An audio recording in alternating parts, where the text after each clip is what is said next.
Section 7.3. In today's section, we're going to be proving that a quadrilateral is a parallelogram. So our objective for this lesson is to identify and verify parallelograms, show that a quadrilateral is a parallelogram in the coordinate plane. Okay. So from our last section, 7.2, we learned what a parallelogram was. It's a quadrilateral with both pairs of opposite sides parallel. And then we learned some theorems about them. All of our theorems started with if a quadrilateral is a parallelogram. If a quadrilateral is a parallelogram. That's how they all started.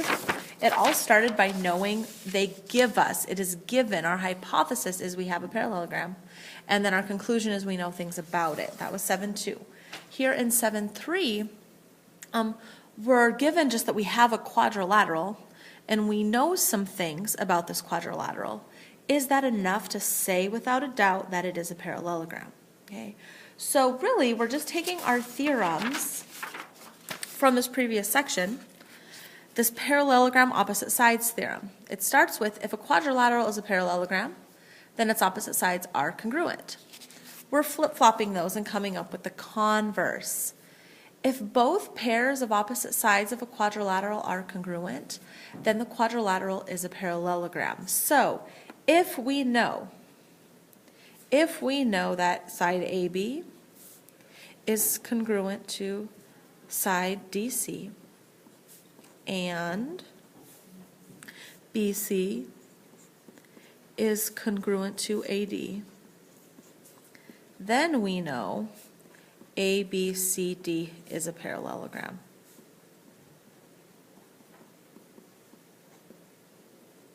Okay, so if we're given that AB congruent to CD and BC congruent to AD, then we know it's a parallelogram. So us knowing it's a parallelogram is the conclusion. That's what we're trying to prove. Okay, so it being a parallelogram here is our conclusion. Okay, all right, so again, it's just the converse of our previous theorem.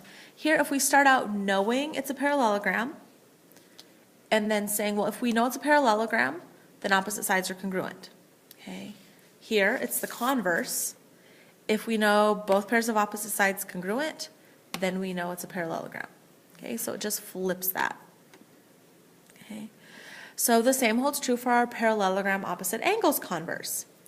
If both pairs of opposite angles of a quadrilateral are congruent, then the quadrilateral is a parallelogram. So basically, if we're given angle B congruent to angle D and angle A congruent to angle C, if both of those are true, then we know ABCD is a parallelogram.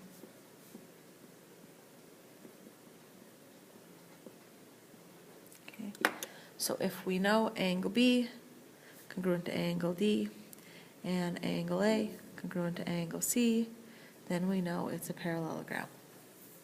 Okay. So here, extra example 1. In a quadrilateral, so here we have a quadrilateral. I'm just going to draw a random quadrilateral. Okay, ABCD. AB equals BC. So AB equals BC. So that means this side is congruent to that one. So it's one notch each of those. And CD congruent to AD. CD congruent to AD. This side congruent to this side. Is ABCD a parallelogram? Explain your reasoning. Well, if we're looking at sides up here, if both pairs of opposite sides are congruent, well, do we have opposite sides congruent? No, we don't. Okay. So is it a parallelogram? Explain your reasoning. Well, in this case, I would probably say no, or maybe, we can't tell. We don't know for sure. So I would say we cannot tell.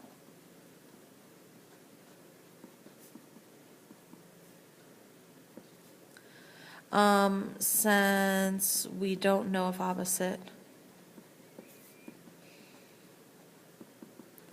sides are congruent.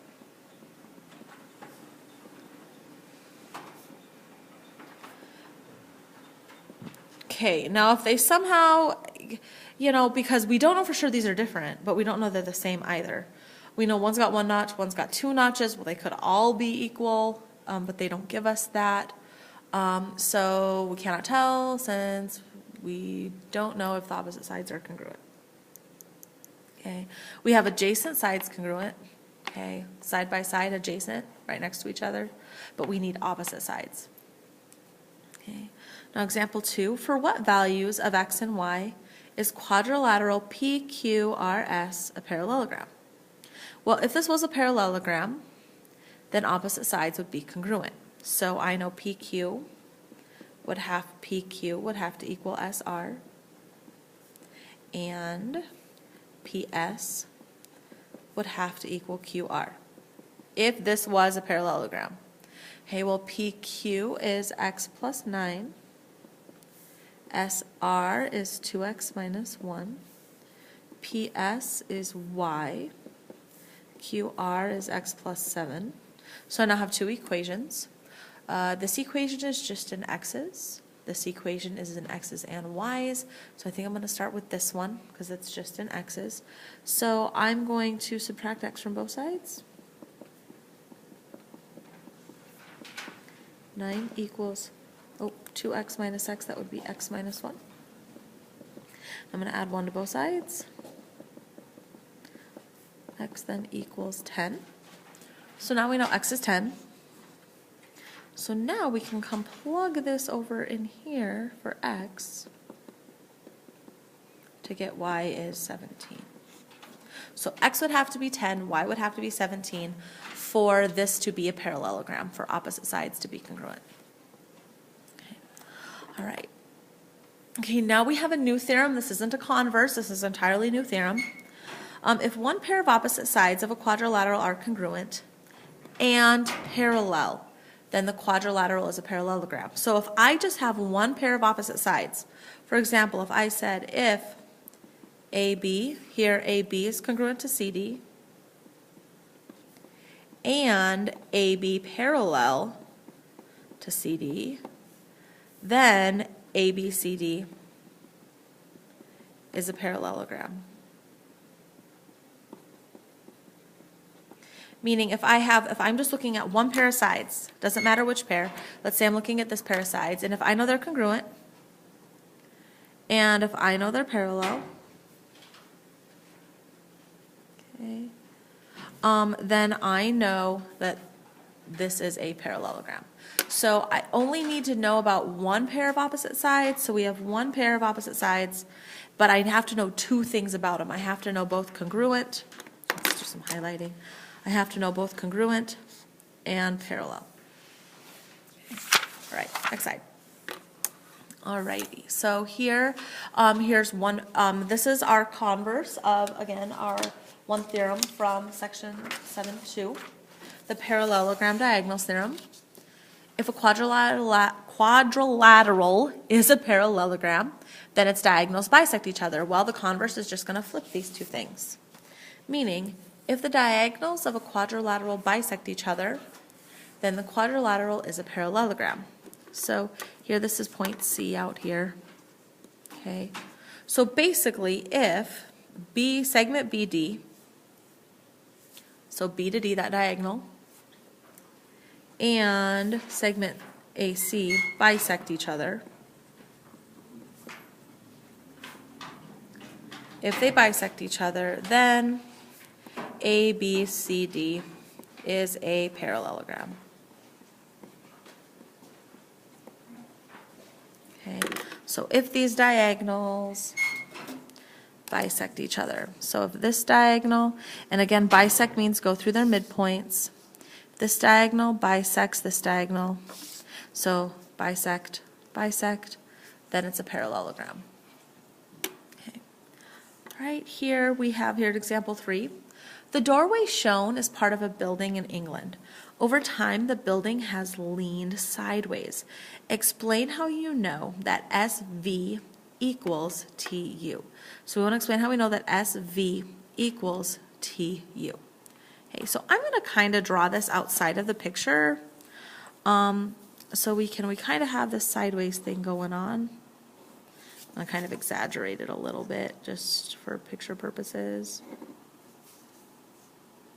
Okay, yes, this is slightly longer, but I just don't have that much room. So we'll go, this is S, this is T, this is U, this is V. Okay, and let's look at the markings here. If we see this has got an arrow here. And there's also a little arrow down here.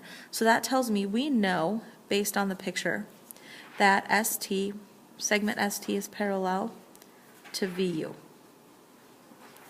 ST is parallel to VU because those little arrows. But if you notice, there's also a little notch right in there. So we also know that ST is congruent to VU. So we only know things about one side, but we know two things about them. We know they're parallel and we know they're congruent. So I know ABC is a parallelogram because of the opposite sides parallel and congruent theorem. So therefore, we also know that STUV is a parallelogram. Because why? Because the opposite sides parallel and congruent theorem. Opposite sides parallel and congruent theorem. Okay. So we know now that this is a parallelogram. So since I know it's a parallelogram, I can use all of our previous theorems that say opposite sides congruent. So since it's a parallelogram, I also know these two sides are congruent as well. So that's then explain how you know that SV, so we know that SV is going to equal TU because opposite sides of a parallelogram are congruent.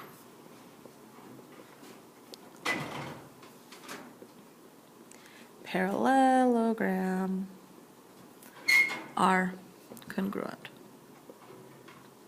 Okay, so we know SV equals TU, SV equals TU because opposite sides of a parallelogram are congruent, and we just said here that it is a parallelogram because one set of opposite sides are parallel and congruent. Okay, now example 4. For what value of x is quadrilateral CDEF a parallelogram? If you notice, we have our diagonals drawn in, and they tell us already that n, we're given that n is the midpoint of CE, because CN congruent to NE. So I know this diagonal bisects that one, but they have to bisect each other for it to be a parallelogram. So that means that n must also be the midpoint of FD, which means that these two pieces have to be congruent for it to be a parallelogram. So for it to be a parallelogram, Fn has to equal ND for it to be a parallelogram. So Fn is 5x minus 8. ND is 3x.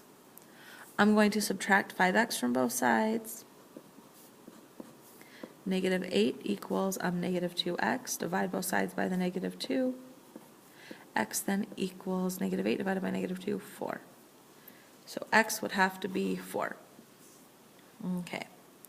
All right, so now we have here to kind of condense everything from this section. We have 5 different ways of showing or proving that a quadrilateral is a parallelogram. The first way is we can show that both pairs of opposite sides are parallel. So if I showed this side parallel to this one, and this side parallel to this one, then we would know it's a parallelogram. And that, the reason for that would be definition. That's by definition of parallelogram. By definition, opposite sides are parallel. Show that both pairs of opposite sides are congruent. So if I showed this side congruent to that one congruent to that one, that is the parallelogram opposite sides converse on the first page there. The parallelogram opposite sides converse.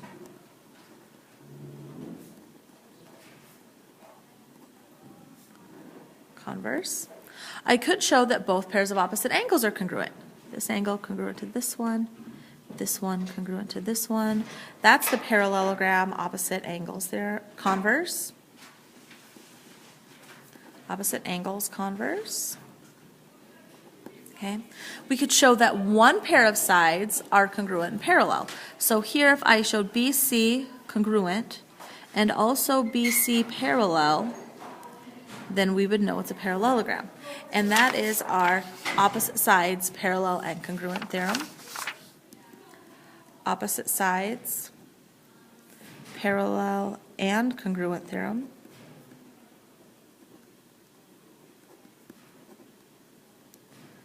Okay. And then our last one showed that the diagonals bisect each other. So show that this diagonal and this diagonal go through each other's midpoints. So this congruent to this, that congruent to that, and that's using the parallelogram diagonals converse. Okay, so these are all different ways of knowing for sure that a quadrilateral is in fact a parallelogram. Because remember, there are quadrilaterals that are not parallelograms. For example, one that looked like that. Quadrilateral, not a parallelogram. Okay, it's important to remember that there are some that aren't. Okay, so you can go ahead and work on your practice. Go over the theorem from 7.2, 7.3. See me if you have any questions, and good luck.